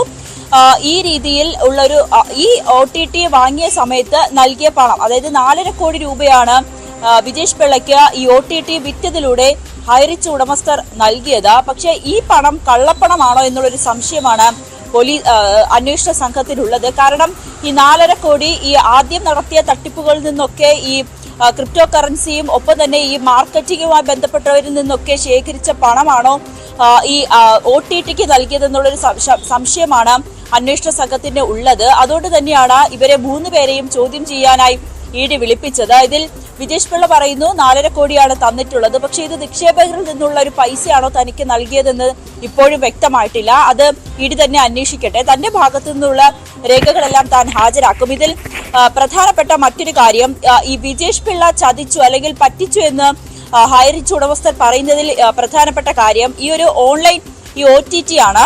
അതായത് 12.39 ലക്ഷം അംഗങ്ങളാണ് ഈ OTTയിൽ ഉള്ളത് എന്നാണ് ആദ്യമേ പറഞ്ഞിരുന്നത്. ആക്ഷൻ എന്ന പേരിലായിരുന്നു വിജേഷ് പിള്ളയുടെ കയ്യിലുള്ള ഈ OTT. പിന്നീടാണ് അത് HR എന്ന പേരിലേക്ക് മാറ്റുകയും ചെയ്തത്. ആ സമയത്ത് 12.39 ലക്ഷം സബ്സ്ക്രൈബേഴ്സ് ഈ OTTക്ക് ഉണ്ടെന്ന് പറഞ്ഞായിരുന്നു ഇത് വിറ്റത്. അതിനുശേഷം OTTയിൽ റിലീസ് ചെയ്ത സിനിമകൾ 3 മാസം കൊണ്ട് 10,000-ഓളം ആളുകളെ കണ്ടിട്ടുള്ളൂ. അത് എന്തുകൊണ്ടാണ് 12.39 ലക്ഷം സബ്സ്ക്രൈബേഴ്സ് ഉണ്ടായ ഒരു OTTയിൽ ഒരു സിനിമ ഇട്ടപ്പോൾ അതിൽ ഏകദേശം ഒരു 10,000-ഓളം പേര് മാത്രമേ അതിലെ സിനിമകൾ കണ്ടിട്ടുള്ളൂ? അത് തന്നെ ഒരു സംശയം പ്രധാനപ്പെട്ട് ഉയരുന്നുണ്ട്. പിന്നീട് സൈബർ സെൽ അടക്കം നടത്തിയ പരിശോധനയിലാണ് ഈ ആളുകളുടെ കാണിക്കാൻ വേണ്ടിയിട്ട് ഓഹരി ഇടപാടുകളുമായി ബന്ധപ്പെട്ട് നിരവധി ആളുകളിൽ നിന്നും വലിയ കോടികൾ നിക്ഷേപം സമാഹരിച്ചിരുന്നു ഈ KD പ്രതാപന്. ഹൈറിച്ച് കമ്പനിയുടെ ഉടമകളായ KD പ്രതാപനും ശ്രീനയും. അതിലവർ ചൂണ്ടിക്കാണിച്ചത് കോടിക്കണക്കിന് ആളുകളുണ്ട്, വ്യൂവേഴ്സ് ഉള്ള ഒരു OTT പ്ലാറ്റ്ഫോം ആണെന്നാണ്. ഇതിൽ എൻഫോഴ്സ്മെന്റ് ഡയറക്ടറേറ്റ് ചോദ്യം ചെയ്തപ്പോഴാണ് വിജേഷ് പിള്ളയെക്കുറിച്ചും വിജേഷ് പിള്ളയെ തങ്ങളെ കബളിപ്പിച്ചത് തുടങ്ങിയ വിവരങ്ങളൊക്കെ പുറത്തു വന്നത്. ഒരുപക്ഷെ അങ്ങനെ വിജേഷ് പിള്ള ഇവരെ കബളിപ്പിച്ചുവെങ്കിൽ ആ രീതിയിലുള്ളൊരു നടപടി കൂടി വിജേഷ് പിള്ളയ്ക്കെതിരെ ഉണ്ടാകാനുള്ള സാധ്യത കൂടി നോക്കിക്കാണണോ?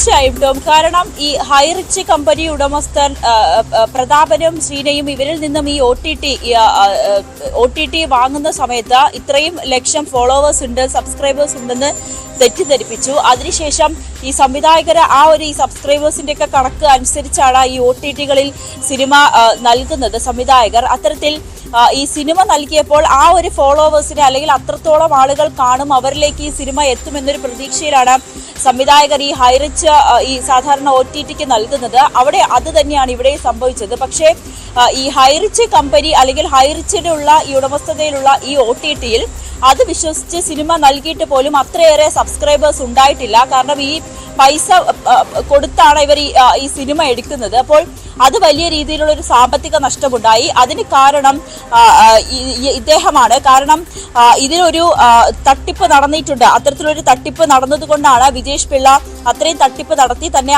തങ്ങളെ വഞ്ചിച്ചു എന്നുള്ളൊരു പരാതി കൂടി നൽകുന്നത്. കാരണം ഇത്രയും ഫോളോവേഴ്സ് ഉണ്ട് അല്ലെങ്കിൽ ഇത്രയും സബ്സ്ക്രൈബേഴ്സ് ഉണ്ട് എന്ന് വിശ്വസിപ്പിച്ചാണ് 4.5 കോടി രൂപ കൈപ്പറ്റി ഈ ഒ ടി ടി പ്ലാറ്റ്ഫോം വിറ്റത്. പക്ഷേ അതൊരു തട്ടിപ്പായിരുന്നു. ആളുകളുടെ എണ്ണം പെരുപ്പിച്ച് കാണിച്ച് തന്നെയാണ് ഇതിലൊരു തട്ടിപ്പ് നടത്തിയിരിക്കുന്നത്. ഈ 4.5 കോടി കൊടുത്ത 4 കോടി എങ്ങനെയായിരിക്കും വിജേഷ് ഇത് ഈ കേസില് ഒരു പ്രധാനിയാണ്. ഈ കേസില് ഒരു പ്രധാനിയാണെന്ന് പറയുന്നുണ്ട്. നിരവധി ഉന്നതർക്ക് ഈ തട്ടിപ്പ് കേസിൽ പങ്കുണ്ട് എന്ന് പറയുന്നതിൽ അതിൻ്റെ ഇടനിലക്കാരൻ വിജേഷ് പിള്ള എന്ന ആരോപണങ്ങൾ കൂടി നേരത്തെ പുറത്തു വന്നതാണ്. നിലവിൽ ഈ ഹൈറിച്ച് തട്ടിപ്പ് കേസുമായി ബന്ധപ്പെട്ട് ഇ ഡിയുടെ നീക്കങ്ങൾ എങ്ങനെയാണ്? കഴിഞ്ഞ 2 ദിവസം കെ ഡി പ്രതാപനെയും ശ്രീനയെയും ചോദ്യം ചെയ്തിരുന്നു. ഈ തട്ടിപ്പുമായി ബന്ധപ്പെട്ട് തട്ടിപ്പിന്റെ വ്യാപ്തി വളരെ വലുതാണെന്ന് പറയുന്നുണ്ട്. 1500 കോടിയിലധികം രൂപയുടെ തട്ടിപ്പ് നടന്നുവെന്ന് എൻഫോഴ്സ്മെന്റ് ഡയറക്ടറേറ്റ് നിലവിൽ കണ്ടെത്തിയിട്ടുണ്ട്. പക്ഷെ അതുമല്ല, അതിനപ്പുറമുള്ള ഒരു കണക്കുണ്ടെന്നാണ് പൊതുവെയുള്ളൊരു വിലയിരുത്തൽ. പക്ഷേ അധികം ആളുകൾ ഇവർക്കെതിരെ പരാതിയുമായി ഇതുവരെയും രംഗത്തെത്തിയിട്ടില്ല. ഒരു കള്ളപ്പണ നിക്ഷേപം ഉണ്ട് എന്ന ഒരു വിലയിരുത്തൽ കൂടി ഇ ഡിക്കുണ്ടോ?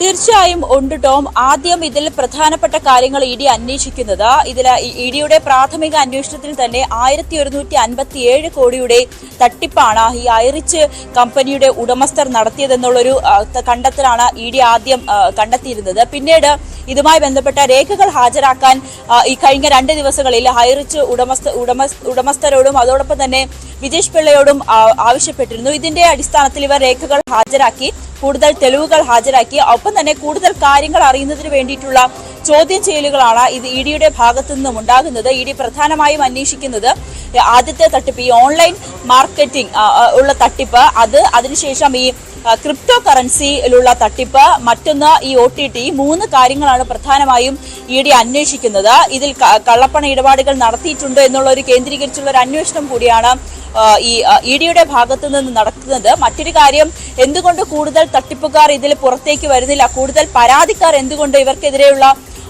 പരാതിയുമായി ഇ ഡിയെ സമീപിക്കുന്നില്ല അല്ലെങ്കിൽ പോലീസിനെ സമീപിക്കുന്നില്ല എന്നുള്ളൊരു ചോദ്യമാണ്. ഇതിൽ പ്രധാനപ്പെട്ട കാര്യം ടോമി, ക്രിപ്റ്റോ കറൻസിയിൽ ഉണ്ടായ ഒരു വലിയ രീതിയിലുള്ള തട്ടിപ്പാണ് ഇ ഡി പ്രധാനമായും ചൂണ്ടിക്കാട്ടുന്നത്. ക്രിപ്റ്റോ കറൻസിയിലൊക്കെ നിക്ഷേപിക്കണമെങ്കിൽ അവര് അത്രയേറെ സാമ്പത്തികമുള്ളവരായിരിക്കണം, അതൊരു കള്ളപ്പണമായിരിക്കണം. കള്ളപ്പണം സൂചിപ്പിച്ചതുപോലെ ആ രീതിയിലുള്ള കാര്യങ്ങളും പരിശോധിക്കുന്നുണ്ട്. ഒരുപക്ഷെ ഒരു കള്ളപ്പണം ഇടപാടുകൾ ഇതിൻ്റെ അകത്ത് നടന്നിട്ടുണ്ടാകാം. അതുകൊണ്ടാണ് കൂടുതൽ ആളുകൾ, നിക്ഷേപകർ പരാതിയുമായി രംഗത്തെത്താത്തത് എന്നൊരു സംശയമാണ് എൻഫോഴ്സ്മെന്റ് ഡയറക്ടറേറ്റിനുള്ളത്. എന്തായാലും ഹൈറിച്ച് തട്ടിപ്പ് കേസിൽ വിജേഷ് പിള്ളയുടെ ചോദ്യം ചെയ്യൽ പുരോഗമിക്കുകയാണ്. തിരുവനന്തപുരം ചാക്കയിൽ കാണാതായ കുട്ടിയെ കണ്ടെത്തിയെങ്കിലും 2 ദിവസം കഴിഞ്ഞിട്ടും ദുരൂഹത ഒഴിയുന്നില്ല. കാടുകയറിയ പ്രദേശത്തെ ഓടയിൽ കുഞ്ഞ് എങ്ങനെ എത്തിയെന്ന കാര്യത്തിൽ പോലീസിന് ഇപ്പോഴും വ്യക്തതയില്ല. CCTV പരിശോധിച്ചെങ്കിലും ഇതുവരെ കാര്യമായ ഒരു തുമ്പും കിട്ടിയിട്ടില്ല. വാർത്തയുടെ വിശദാംശങ്ങളുമായി വി വിനോദ് ചേരുന്നുണ്ട്. വിനോദ്, കഴിഞ്ഞ 2 ദിവസമായി പോലീസ് ഇരുട്ടിൽ തപ്പുകയാണ്. ഇത് തട്ടിക്കൊണ്ടുപോകലാണോ നടന്നതെന്ന കാര്യത്തിലും ഒരു വ്യക്തമായ ഒരു സ്ഥിരീകരണം നടത്താൻ പോലീസിന് കഴിയുന്നില്ല. നിലവിൽ ഈ കുഞ്ഞിന്റെ മാതാപിതാക്കൾ തന്നെ മാധ്യമങ്ങളോട് തുറന്നു പറയുന്നുണ്ട്, കുഞ്ഞ് ഒരിക്കലും അങ്ങനെ ഒരു 14 മണിക്കൂറോളം, ഒരു 19 മണിക്കൂറോളം മാറി നിന്ന് തിരികെ വരാൻ പറ്റുന്ന ഒരു 2 വയസ്സുകാരിക്ക് അങ്ങനെ തിരികെ വരാൻ പറ്റുന്ന ഒരു കാര്യപ്രാപ്തി ഇല്ലാത്ത ഒരു കുഞ്ഞാണ്. അതിനൊരിക്കലും അങ്ങനെ തിരിച്ചു വരാൻ പറ്റില്ല, തട്ടിക്കൊണ്ടുപോയതാകാമെന്ന് തന്നെയാണ് കുഞ്ഞിന്റെ മാതാപിതാക്കളുടെ ഒരു ആരോപണം, പരാതി. പോലീസ് ഇതുമായി ബന്ധപ്പെട്ട് നിലവിൽ പോലീസിന്റെ അന്വേഷണം എങ്ങനെയാണ്? CCTV-യിലടക്കം പരിശോധന നടത്തിയിട്ട് യാതൊരു തുമ്പും ലഭിക്കാത്തത് എന്തുകൊണ്ടാണ് വിനോദ്?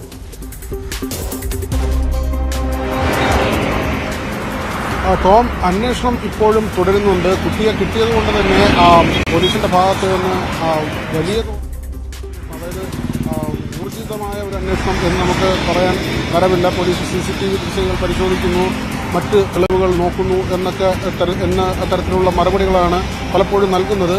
പരിശോധനയുമായി മുന്നോട്ട് പോകുന്നുവെന്ന് ഉന്നത ഉദ്യോഗസ്ഥർ പറയുന്നുണ്ട്. തട്ടിക്കൊണ്ടുപോയതാണോ, കുട്ടി തനിയെ പോയതാണോ? ഈ രണ്ട് സാധ്യതകളാണ് പോലീസ് പരിശോധിക്കുന്നത്. തട്ടിക്കൊണ്ടുപോകലിന്റെ സാധ്യത പൂർണ്ണമായും തള്ളിക്കളഞ്ഞിട്ടില്ല എന്നുകൂടി ഉദ്യോഗസ്ഥർ വ്യക്തമാക്കുന്നുണ്ട്. കഴിഞ്ഞ ദിവസവും ഇന്ന് മുഖ്യമായി ഉദ്യോഗസ്ഥർ പറയുന്നത് ആ കാര്യം തന്നെയാണ്. മറ്റൊന്ന്, കുട്ടി അവിടെ ഒറ്റയ്ക്ക് പോകാനുള്ള സാധ്യത അത് ഉദ്യോഗസ്ഥർ പരിശോധിക്കുന്നുണ്ട്. കാരണം ഈ കുഞ്ഞിന്റെ കുടുംബം കുളിക്കുന്നതിനും അവരുടെ വസ്ത്രം അലക്കുന്നതിനുമൊക്കെയും പോകുന്ന ഒരു കടവ്, ആ കടവിന് തൊട്ട് മുൻപുള്ള കാനയിലാണ് ഈ കുട്ടിയെ കണ്ടെത്തിയത്. അതുകൊണ്ട് തന്നെ കുട്ടിക്ക് പരിചിതമായ സ്ഥലമാണ്. അതുകൊണ്ട് കുട്ടി ഒറ്റയ്ക്ക് പോകാനുള്ള സാധ്യത അത് വിദഗ്ധരുടെയും ഡോക്ടർമാരുടെയും ഒക്കെയും അവരുടെ ഒരു വിശദീകരണം, അവരിൽ നിന്ന് ലഭിക്കുന്ന കൂടി വിശദീകരണത്തിന്റെ അടിസ്ഥാനത്തിൽ ഇങ്ങനെ പോകാൻ സാധ്യതയുണ്ടോ എന്ന കാര്യങ്ങൾ പരിശോധിച്ച് മാത്രമേ ഒരു നിഗമനത്തിലേക്കോ അല്ലെങ്കിൽ വിലയിരുത്തലിലേക്കോ പോലീസ് എത്തുകയുള്ളൂ. ഏതായിരുന്നാലും ഒരു കാര്യം കൂടി പുറത്തു വരുന്നുണ്ട്. കുഞ്ഞ് കഴിഞ്ഞ കുറച്ച് ദിവസം 2 ദിവസമായി ആശുപത്രിയിൽ ചികിത്സയിലാണ്. ഒരാഴ്ച നിരീക്ഷണത്തിൽ തുടരേണ്ടി വരുമെന്നാണ് ആശുപത്രി അധികൃതരും പോലീസും പറയുന്നത്. അതിനിടെ ഈ കുഞ്ഞിനെ ആശുപത്രിയിൽ നിന്നും വിട്ടുകിട്ടണമെന്ന് ആവശ്യപ്പെട്ടുകൊണ്ട് ബന്ധുക്കൾ പ്രതിഷേധവുമായി രംഗത്തെത്തിയിട്ടുണ്ട്. എന്താണ് ആ ഒരു രീതിയിലുള്ള പ്രതിഷേധത്തിലേക്ക് നീങ്ങാനുള്ള കാരണം?